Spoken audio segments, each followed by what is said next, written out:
Good morning and welcome to Friday Live here on Nebraska Public Media. We are, as you can tell, broadcasting from our studios this week with a live audience. I'm Genevieve Randall. We've got plenty of live music here this morning, conversations with our musicians, and live poetry. Now, if you saw the Maroon 5 concert a couple of weeks ago, you saw a student of one of our guests today on that stage. Guitarist, composer, and teacher David Boyd just won a Lincoln Arts Award here recently, so we'll talk to him about that, hear him play, and probably talk a little bit about his famous student, James Valentine.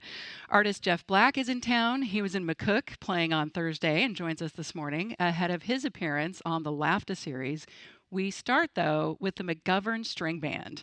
They have gigs coming up tomorrow at Antelope Park in Lincoln, and more to come in Lincoln on December 12th and Grand Island on January 18th. Keep your eyes peeled. This band features father and son, Kelly McGovern and Brian McGovern. They're joined by bass player and vocalist Dave Morris, Darren Blythe playing 5-string banjo. Sometimes they are also joined, and we are joined this morning here by fiddler Sam Packard. Shout out to my fellow UNL School of Music graduate. And sometimes they're joined by guitarist Steve Fuzzy Blazik, I hear, playing something called the Resophonic guitar, which I will definitely at least ask about, even though he's not here this morning. Here's the first 5 of that crew I mentioned playing 9-pound hammer from the Ron Hull studio here on Nebraska Public Media's Friday Live. 1, 2, 3.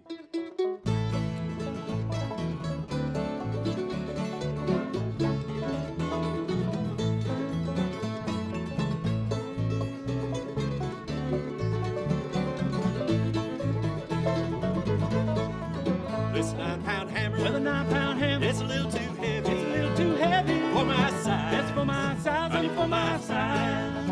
Well, roll on, buddy, don't you roll so slow. How can I roll? How can I pull when the wheels won't go?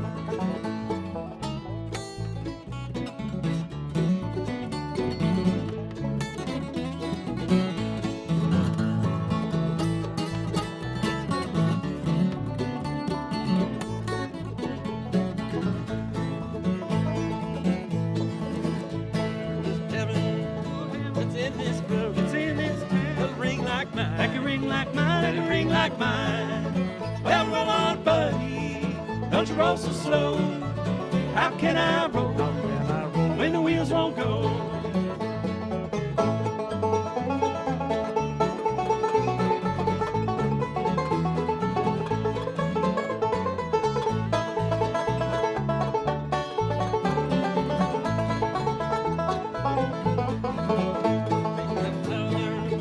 That ring like mine, that ring like mine in this town, in this town. Well, roll on, buddy, don't you roll so slow. How can I roll? How can I roll when the wheels won't go?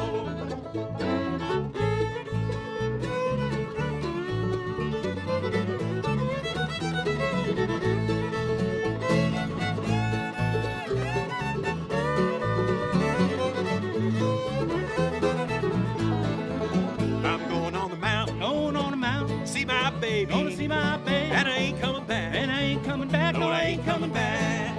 Well, roll on, buddy, pull your load of coal. How can I pull? How can I pull when the wheels won't go?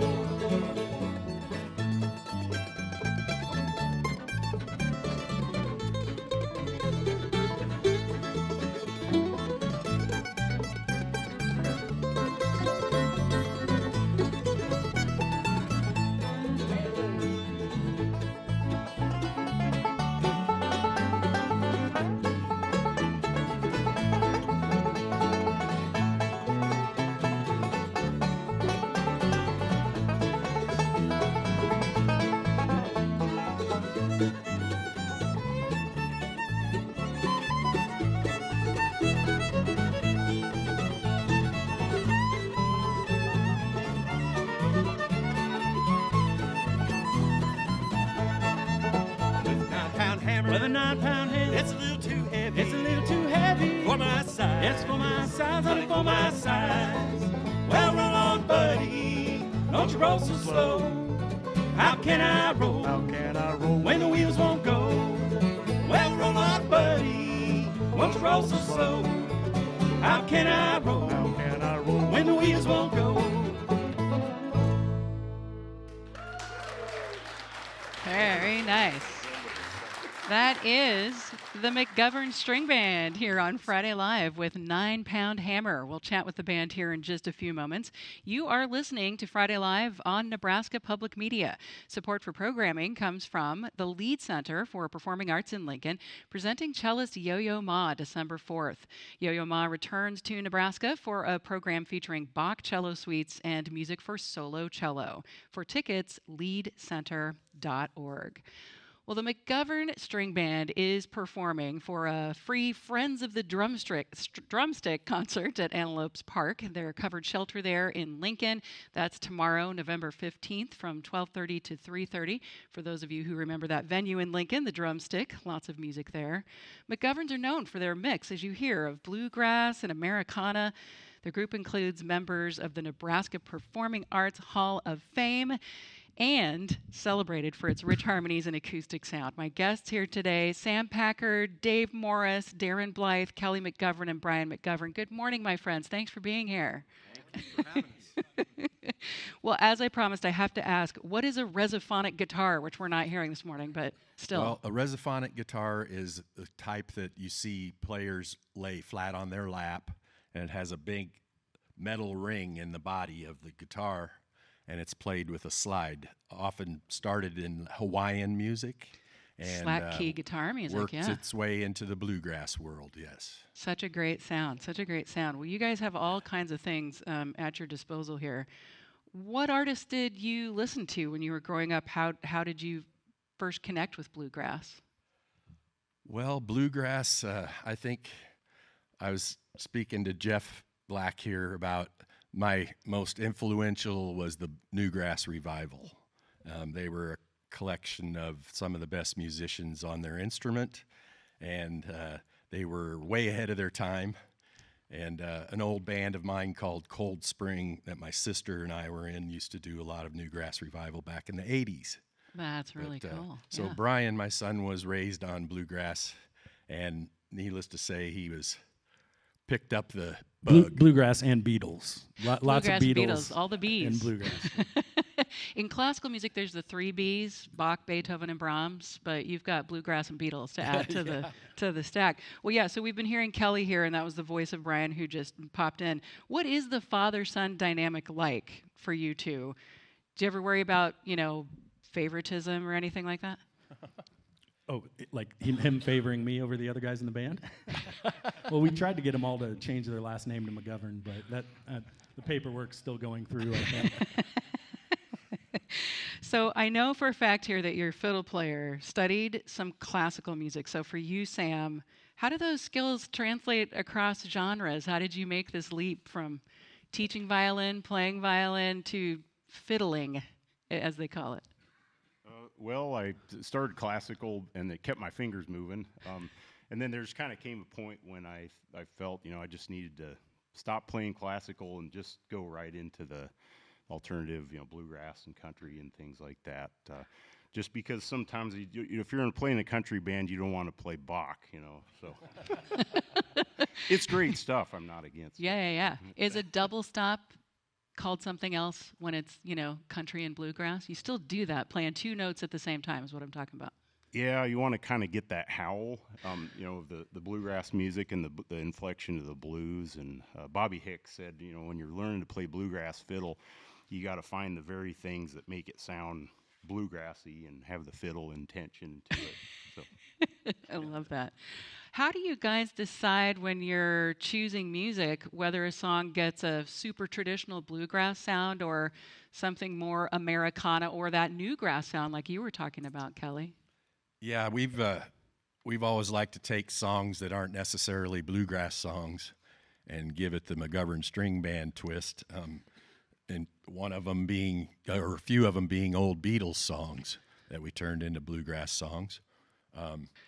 And along the way, you get to find beautiful waltzes, and there's so many different styles of songs that what's the word? Encapsulates the bluegrass. Yeah, right. Yeah, the bluegrass is a pretty wide spectrum of music, and I think even more today, it's becoming popular through Billy Strings, who's one of the hottest pickers now. So it's great to see that there are a lot of enthusiasts still out there in the bluegrass world. Do you want to shout out your Hall of Famer here in the band? Yeah, I was in the band Blackwater, and we got put in last year at this time. So Congratulations, Kelly McGovern. All right, Kelly McGovern. What's that? And this guy too, David Morris. When were you inducted? I think it was 3 or 4 years ago. 3 or 4 years ago? Yeah. Yeah. How many bands have you played in? Oh, I can't remember. I tried to keep a list one time, but It list got too long. it got too long. Santa's list of bands in It Lincoln, took up Nebraska. too much memory in my computer. Members of the McGovern String Band here. Again, a reminder that you can catch their free Friends of the Drumstick concert at Antelope Park's Covered Shelter on tomorrow. That's tomorrow, Saturday, November 15th, 12:30 to 3:30. You guys, thank you so much for being a part of our show this morning. What's the backstory to the next tune? We've got Fire on the Mountain coming up. Is there a backstory to that one? I think the only backstory is that we love to hear Sam Packard play this tune. Rock and roll. Well, let's hear it. The McGovern String Band right here from our Ron Hull studio with Fire on the Mountain on Nebraska Public Media.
Yeah.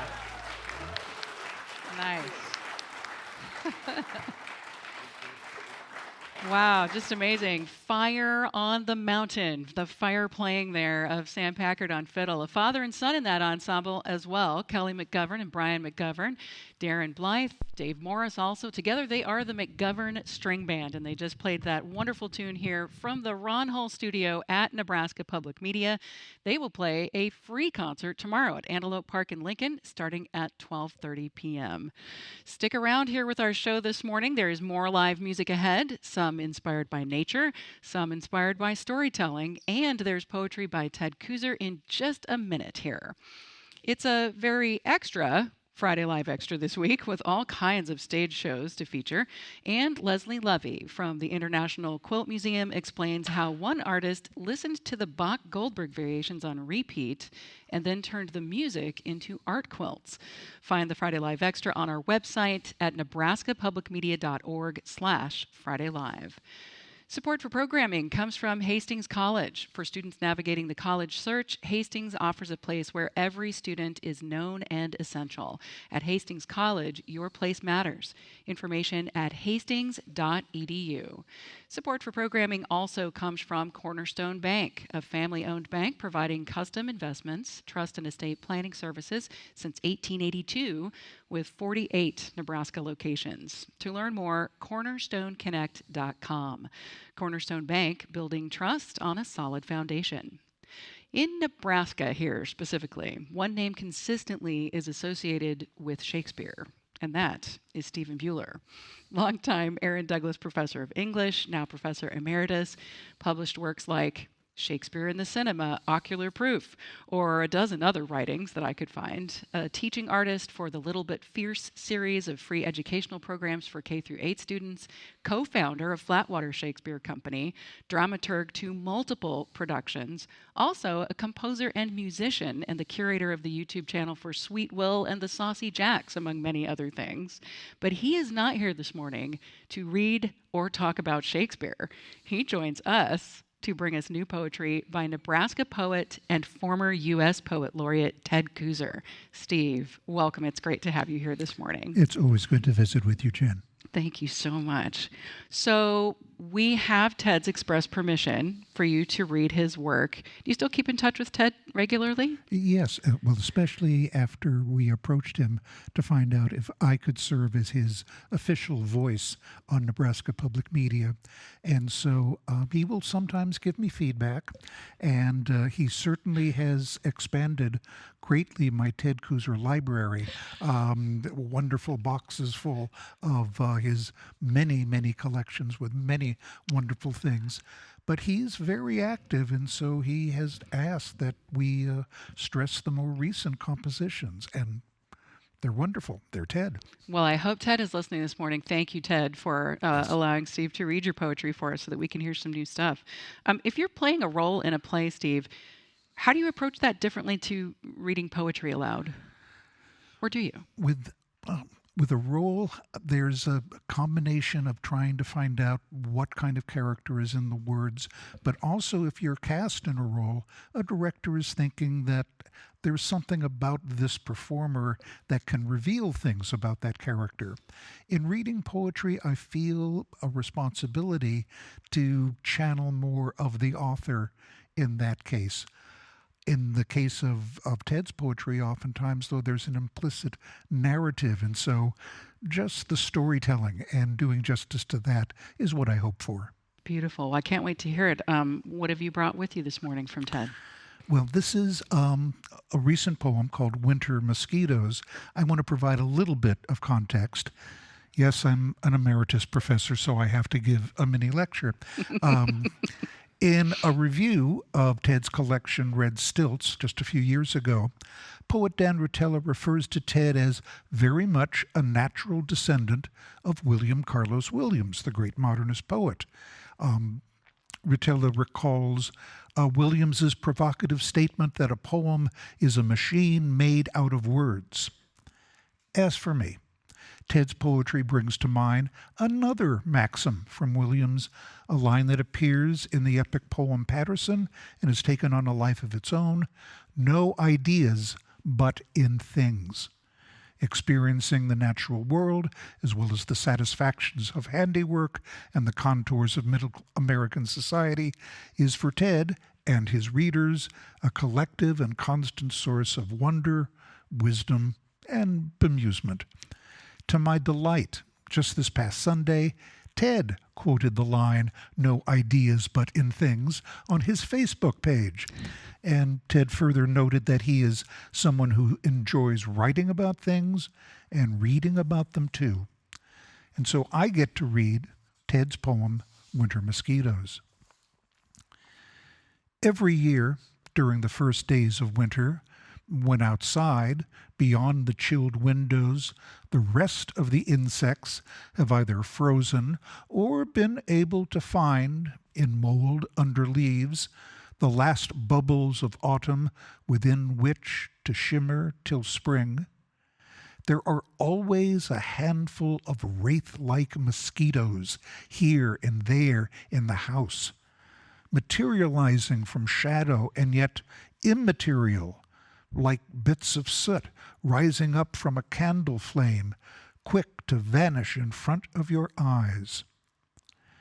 They seem to want no more than to be close to our warmth, to rest on the lampshades, then to suddenly disappear altogether, to be a surprise when later we find them, at the snap of a switch, at parade rest on a faucet, or, like a moon landing craft, feather light on the white lid of a toilet. That was Winter Mosquitoes. It appears in Fellow Creatures, a collection of Ted's critter poems, newly published by Red Letter Editions. Winter Mosquitoes by Ted Kooser, as read by Stephen Bueller this morning. Bueller is Aaron Douglas Emeritus Professor of English at the University of Nebraska-Lincoln, where Ted Kooser taught creative writing for decades. Steve, thank you so much. Thank you. Next, we get to hear some more music here from David Boy. He was a recent winner of a Lincoln Arts Council Legacy of the Arts Award. David Boy is a performer, a teacher, a composer who has worked with the legendary Charlie Burton, played punk music, blues, rock, and written his own music, inspired by his partnership with the National Park Service. We get to hear one of those pieces here in just a moment. And a quick reminder that our show, Friday Live, is not only podcast, but podcast on YouTube. So head to our YouTube page to see the podcast there as well. The piece that we get to hear David Boy with here this morning is Kawanichi Valley on Friday Live here on Nebraska Public Media.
title of that music actually comes from a valley at Rocky Mountain National Park, Kawanichi Valley, which in turn comes from the Arapaho word for coyote or coyote, depending on where you live. I'm used to saying coyote myself. That is musician and composer David Boy, who has made a career out of blending music and nature.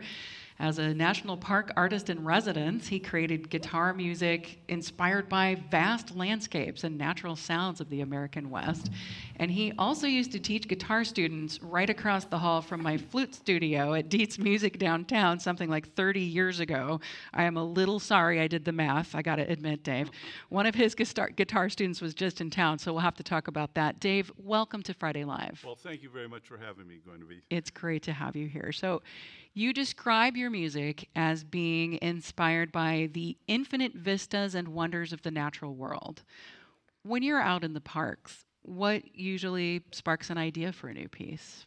It can be everything, anything, all things, sounds, visions, visuals, of course, because that's what you know, the cliche of a national park. It all began in this part of my life in 2008 when I got accepted by North Cascades National Park for one of their residency programs. Parks, randomly, they don't all do them, but they have artist in residence programs where you have to apply, of course, and then you get accepted for anywhere from 2 to 4 weeks.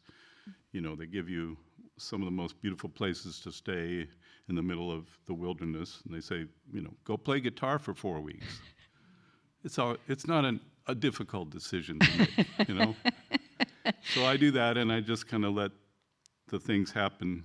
While I'm there, I usually come up with a guitar tuning that I haven't used before, and kind of use that as kind of a palette for the songs I come up with. This always just makes my mind spin as a flutist. I mean, if I'm using a fingering on a flute, that's the note that you get. But guitarists will change tunings, and I just want to know that when I put my finger down somewhere, that's the note I get. But how do you do it? That's the great thing about what they call open tunings. Joni Mitchell, I think she used 60 or 65 different tunings in her career of songwriting, and it opens up a whole new world because you can only physically reach to certain places on the guitar. So if you're tuned to certain notes, you're stuck with that. But you change the notes, and all of a sudden those sounds that you could never have made before happen. And so it's a real opening.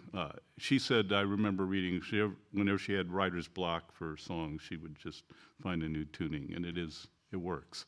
That is so cool. Well, you use a lot of found sounds, I've read in your work as well. Can you kind of walk us through how you'll take, say, a field recording of the natural world and then turn that sound of wind or a bird call or something into part of a composition? Sure, yeah, that's part of what I do when I do these. It's a fairly rudimentary recording device, but this was like in 2008, I had a little MP3 recorder. I just go and record the wind, the water, the birds.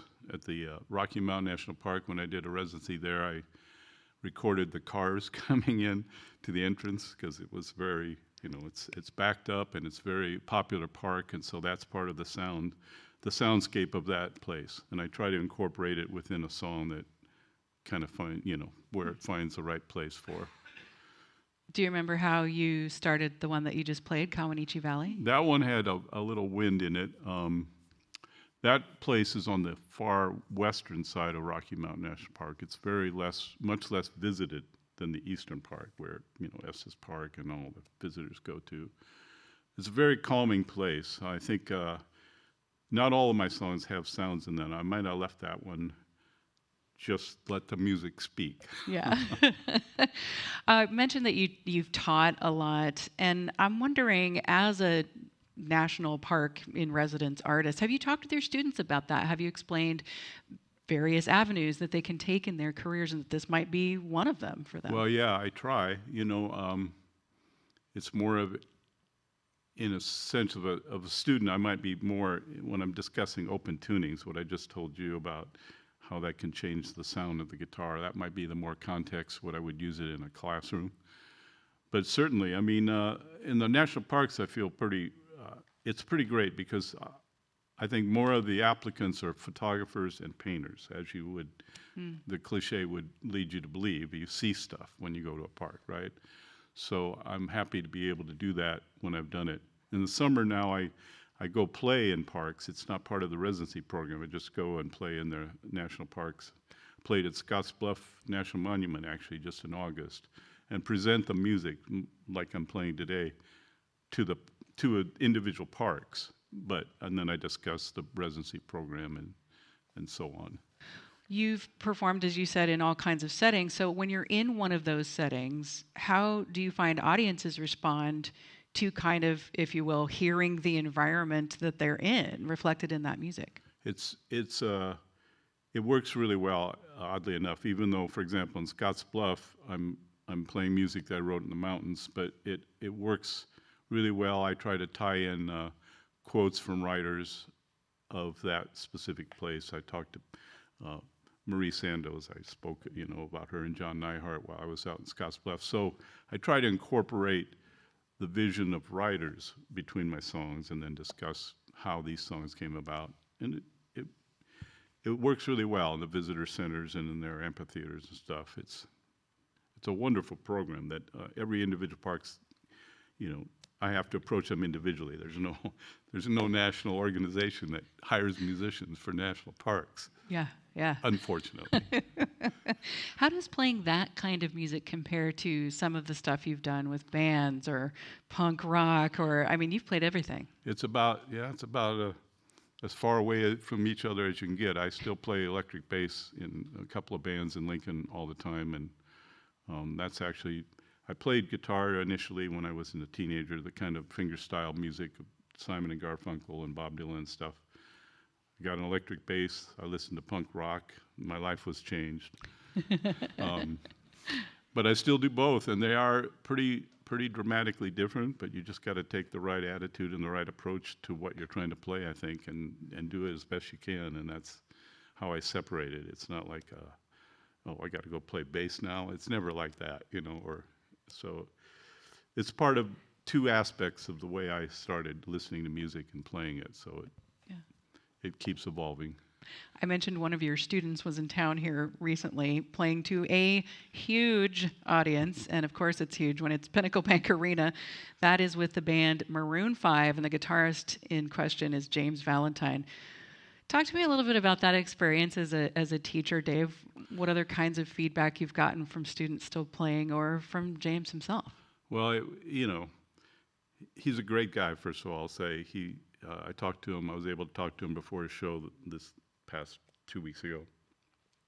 In the late 80s and 1990s, I ran this group guitar program at Schmidt Music in Gateway of Lincoln. And for his 12th birthday, his mom and dad got him an enrollment in my class, 8 weeks of lessons. He got to rent a guitar and an electric guitar and an amp for the 8 weeks.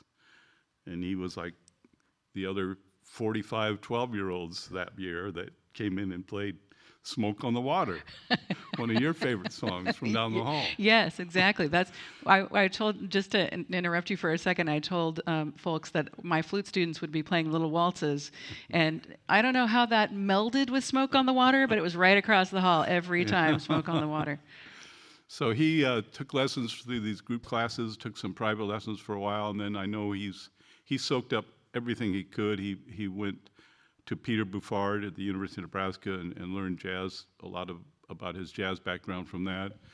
I know he went in the summer program at Berklee School of Music in Boston while he was in high school. Met John Mayer, who also became famous.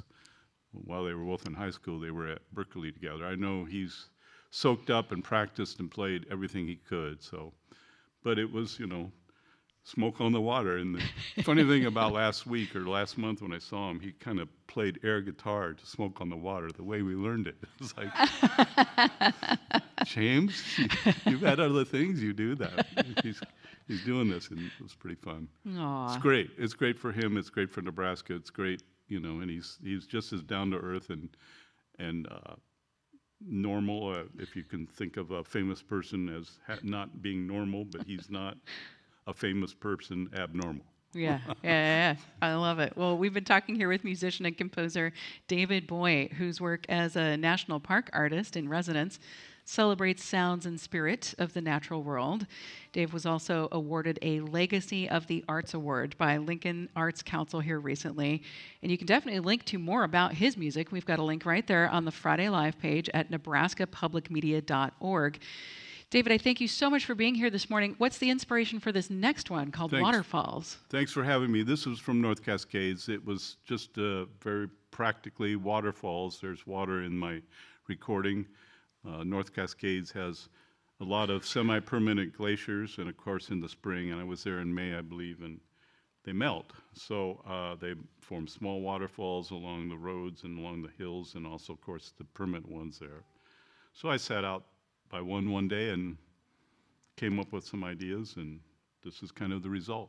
Okay, Waterfalls from David Boy here on Nebraska Public Media's Friday Live.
That's guitarist David Boy. He was playing his music for us live here in the Ron Hull studio at Nebraska Public Media. That's his piece called Waterfalls. More live music to come yet here on Friday Live in just a few moments. Pioneering composer and music producer Brian Eno has spent his career working with some of the biggest names in the creative world. Now he's written a book on the nature of art. It's a short work with a bright pink cover filled with drawings. All About Books host Pat Leach loved this approach to what could otherwise be a heavy topic. Learn more about What Art Does, an Unfinished Theory by Brian Eno. Podcasts are online at nebraskapublicmedia.org/allaboutbooks. A quick note that the podcast of Friday Live is available on our website, wherever you find your podcasts, and as I mentioned earlier, also on YouTube. Just look for the Nebraska Public Media channel on YouTube, and then look for Friday Live. Support for programming comes from Bedient Organ of Lincoln, celebrating over 50 years of designing, building, restoring, and servicing pipe organs throughout Nebraska and across the United States. On the web at BedientOrgan.com. Support for programming also comes from League One Volleyball, announcing the 2026 Love Nebraska expanded schedule with pro volleyball athletes like Lexi Rodriguez and Jordan Larson. Find the full schedule at lovebneb.com/tickets. So glad that you were with us here on Friday Live, broadcasting this week from our studios in Lincoln here on North 33rd Street with our live audience here today. And since I mentioned that we are on North 33rd Street for a street-based segue, the 7th Street Loft is the venue where our next guest is performing tonight. Jeff Black is on the Lincoln Association for Traditional Arts, or LAFTA series, and we'll get to chat with him here in a moment. But first, some of his music. This is Jeff Black with Needed the Rain on Friday Live on Nebraska Public Media.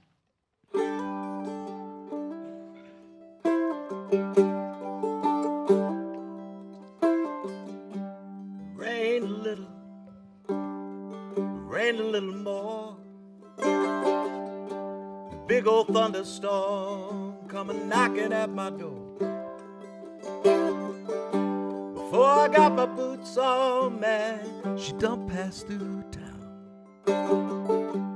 Really left me reeling and some old trees laying down. Got me wondering where that blue sky was hiding. The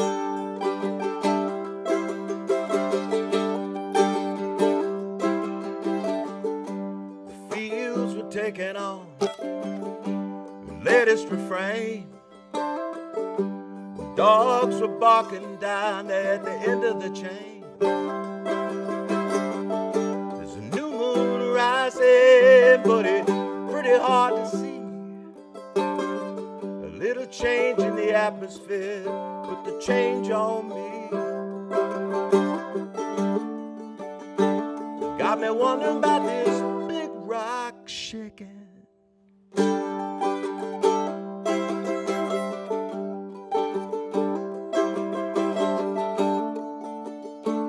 What with all of these new thoughts I'm thinking?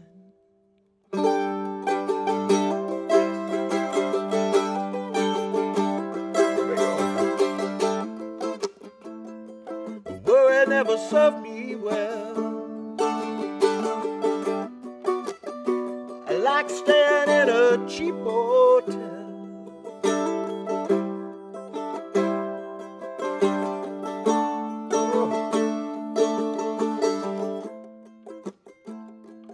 Worry never served me well. I like staying in a cheap hotel. Stuck here in that little place, and there just ain't no space to change your mind.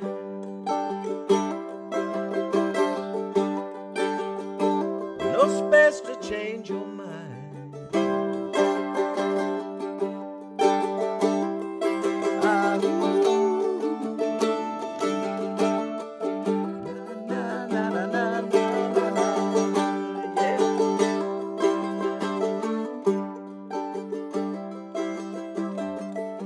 Pull out my harpoon and a sign for the bill. I left my troubles laying down there on the windowsill.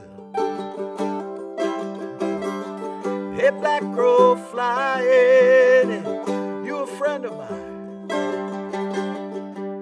Meet me at the rising there in the red skyline. Way on out there where that big sun is breaking.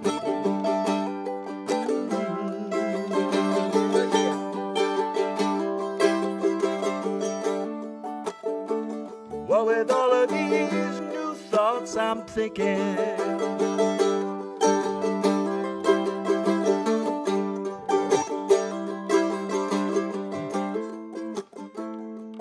worry never served me well. I like staying in a cheap hotel, and though my boat was sinking, all I know is that we needed the rain.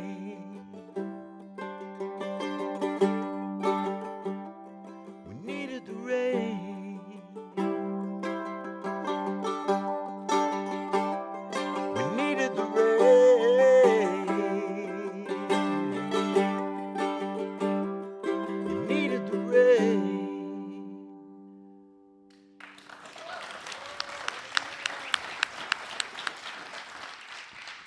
That is Jeff Black here on Friday Live with his song Needed the Rain. We will get to hear another song in a few minutes. Singer-songwriter Jeff Black has spent more than 3 decades, it looks like, forging his own path here in American folk music, with songs recorded by Alison Krauss, Waylon Jennings, and Sam Bush.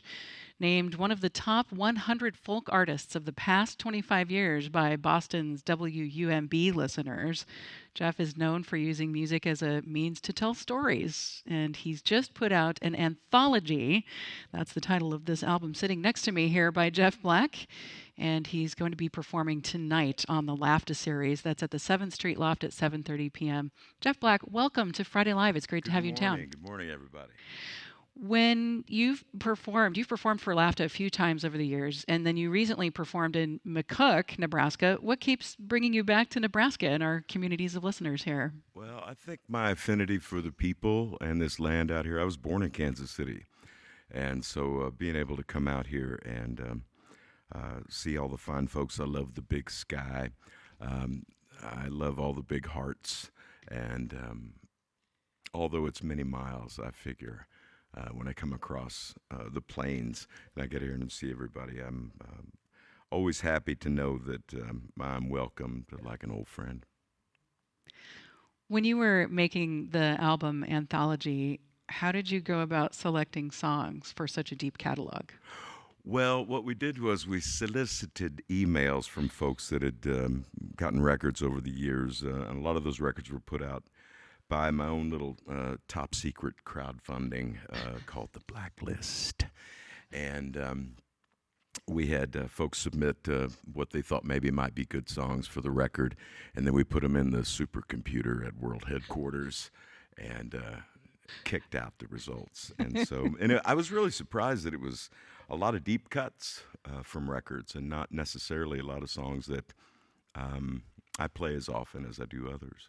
I've heard some songwriters have to go back and listen and then relearn early songs from their careers when they do something like this. How's that been for you? Well, I think about my friend, a bass player named Dave Rowe, and he had told me a story about when he was working with Johnny Cash in the studio. And Johnny had told him once, like, okay, we've written this song, we've recorded it, and now we have to learn it. And now we have to learn it. Yeah. As an artist, what would you say you get from performing your own songs yourself versus having the things that you write performed by someone else? Well, I've always been pretty lucky. I've always just played songs that I wanted to sing. And over the years, I fell in with some folks after I moved to Nashville in '89. I fell in with some folks that they liked my strange little folk songs, you know. And I think when you're younger, you think you're looking for your voice and you're looking for a place to belong. And so along the way, it's like with little babies with echolalia, or you're trying to emulate folks. And along the way, you find your own voice. And I was lucky enough to find some people that had the same love for some of the songwriters that came before me. And I didn't really have much of a plan. I just always loved to play live. And I love the idea of just throwing it out there in the universe. So recording and being on the radio, Genevieve. Well, I makes have me to a admit, nervous I'm wreck. really enjoying your deep voice here on the radio today. I'm glad there's Just people give me here in one. front Just of us. give me a. You're listening to Nebraska Public Media. You're listening to Nebraska Public Media. Oh, I'm done. You can have my job. Just yeah. You know, in your songwriting, I mentioned some pretty big names there in your intro. Your music's been in several films. I wonder what advice you would give to younger musicians. How can you be a great collaborator on projects like that? I think playing live. I think playing in front of people. It's like the old theory of how light changes when it's not observed. And when there's an observer, everything changes. It's one thing to sit around the kitchen, and play songs, but when people are there, it creates a wonderful exchange. And hopefully, the people in the audience, they absorb some of your nerves and you absorb theirs, because it took me a long time to figure out that everybody's nervous, not just me. And I think that playing live, and if you're going to be a writer, I think you have to be a reader, and I think you have to write, and then write some more. What instruments do you take with you on the road, and do those instruments have stories to them?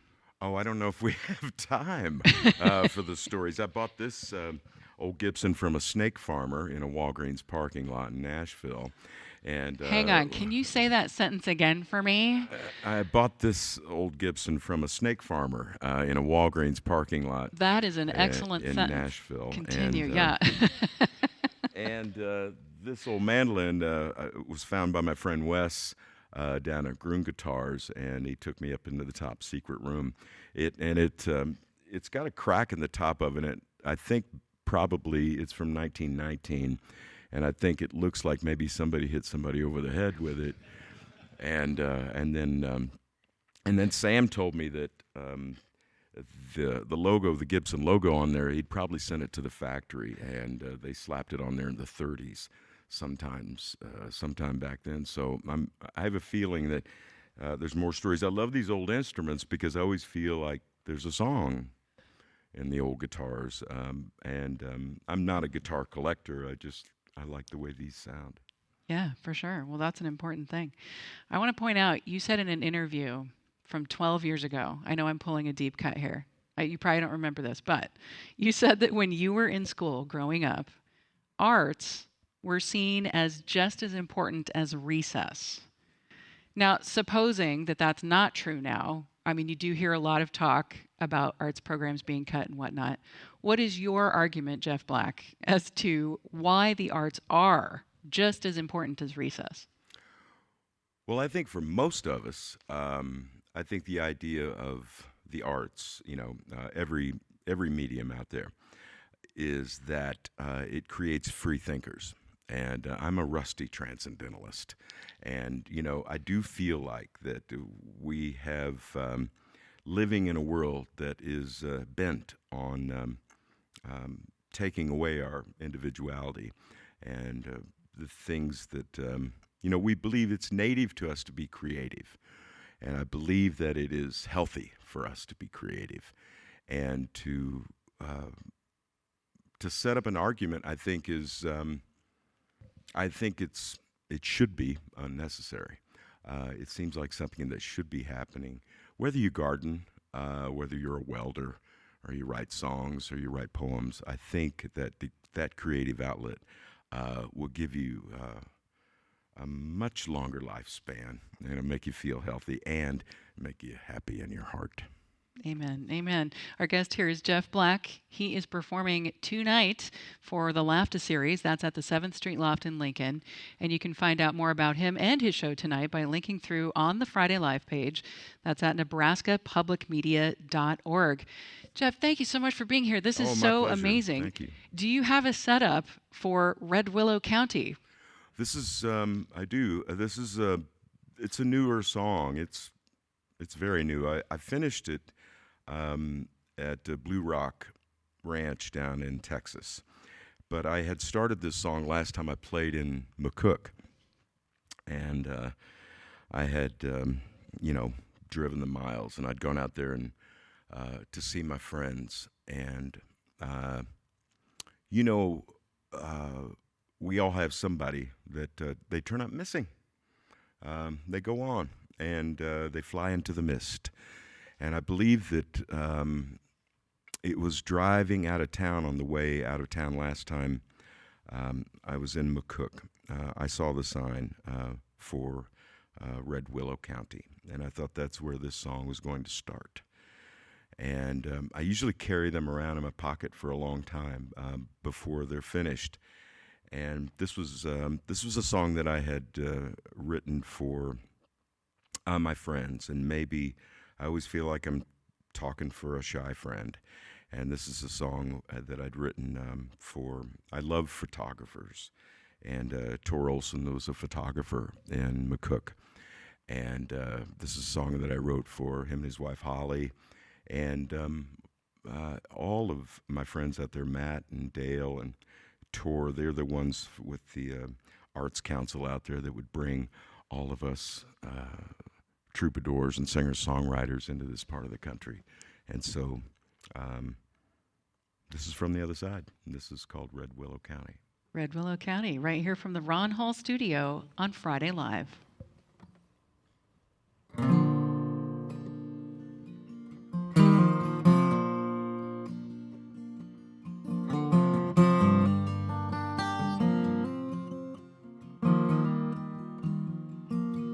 The world is turning on Red Willow County. Well, I rode in with the morning sun.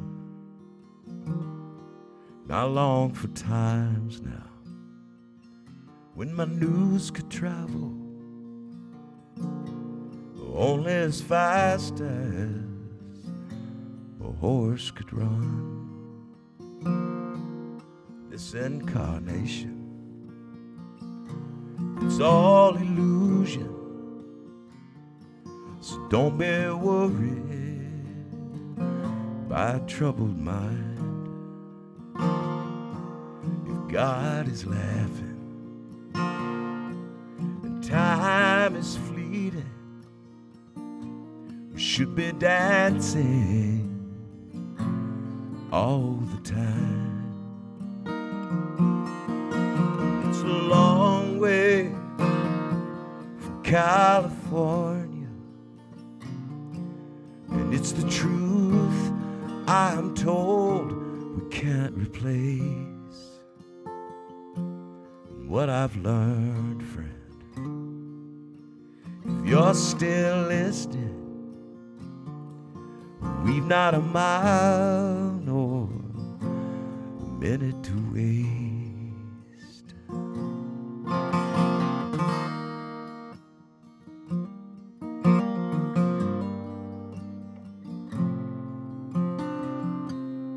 I took a picture of Red Willow County.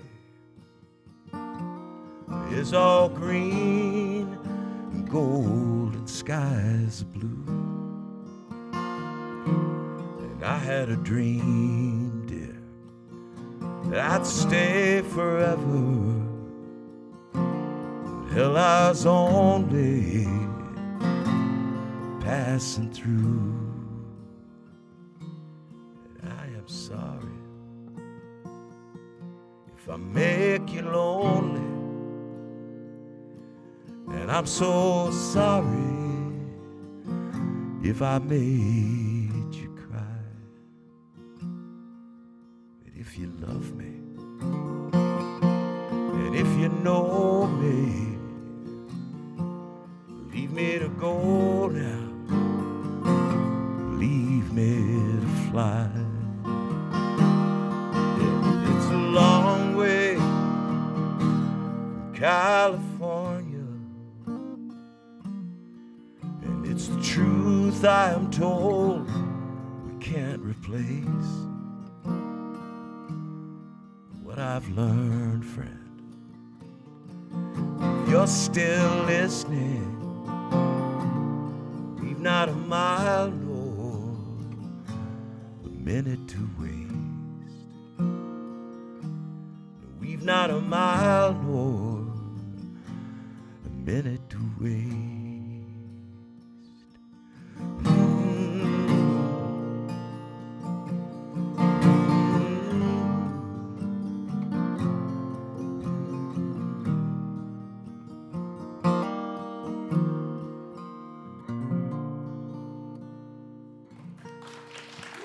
Beautiful. Thank you. Thank you all. Jeff Black playing live here in the Ron Hull studio. That song is called Red Willow County. He plays tonight in Lincoln on the LAFTA series. That's the Lincoln Association for Traditional Arts, and that concert is at 7:30. Jeff is also doing some noodling, as they say, behind us here as I read our show close. Coming up this morning on Nebraska Public Media, Laura Black with Nebraska Concerts, Penelope Morrow with Classics by Request. Don't forget to visit the Nebraska Public Media website for podcasts of our show and more information about guests at nebraskapublicmedia.org. Special thanks this week to all of our production team for our Ron Hull studio setup, to audio engineers Jared Stutzman and Brendan Rook. Friday Live is not possible each week without collaboration, and I am talking about Andy Herman, Phoenix Carroll, KJ Tedder, Cole McEwen, and associate producer extraordinaire Dave Hughes. I'm Genevieve Randall.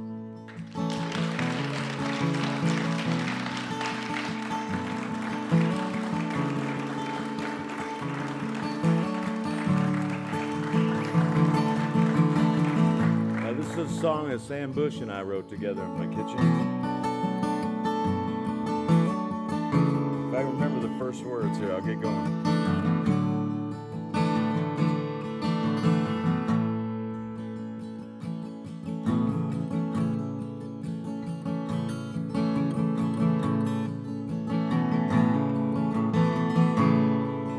I have PTSD from getting up early. Huh? Yeah. Where's the first verse? I'll get it in a second. Hold on. It's almost here.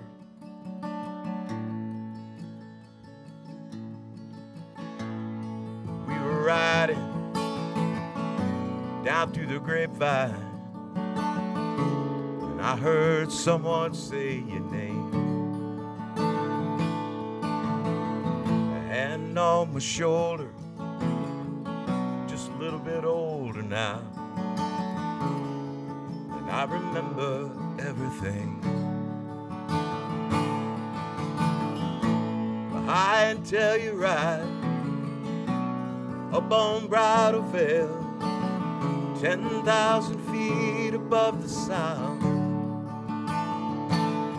The news came around and sent me to count all my blessings and a thank you for all the good friends that I found. Hey, hey, hey, how in the world do we get this far? Hey, hey, hey, holding tight to the tail of a shoe-head star. Hey, hey, hey, you're running circles around me now.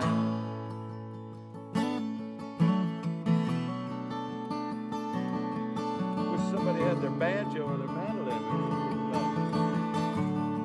Sure did. Was I dreaming? Or did this really happen? I can feel the earth below my feet. world is turning fast and wild. I'm like a little newborn baby child. There's never no regret. Ain't that sweet? I am surrounded, tangled in the wire, drawn up tight to the calling and the rising frequency of the silent smiles and laughter of those who came before, and the deafening sound of all this love falling down on me.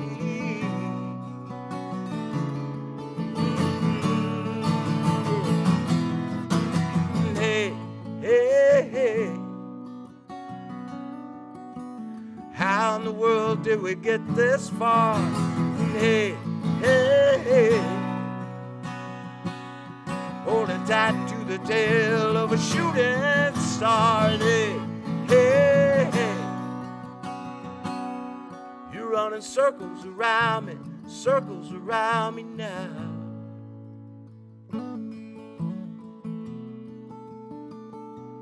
Around me now. Around me now. You're running circles around me.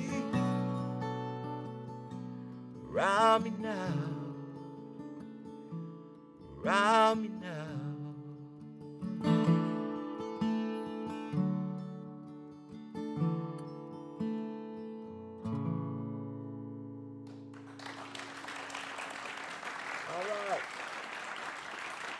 Thank you all very much. Thank you, Genevieve. Everything we do at Nebraska Public Media is possible only with members who donate. This podcast version of our weekly radio show Friday Live, podcasts of our television show Backyard Farmer, and so much more, all of it is thanks to donors, underwriters, and other private support. You can support Nebraska Public Media online at nebraskapublicmedia.org.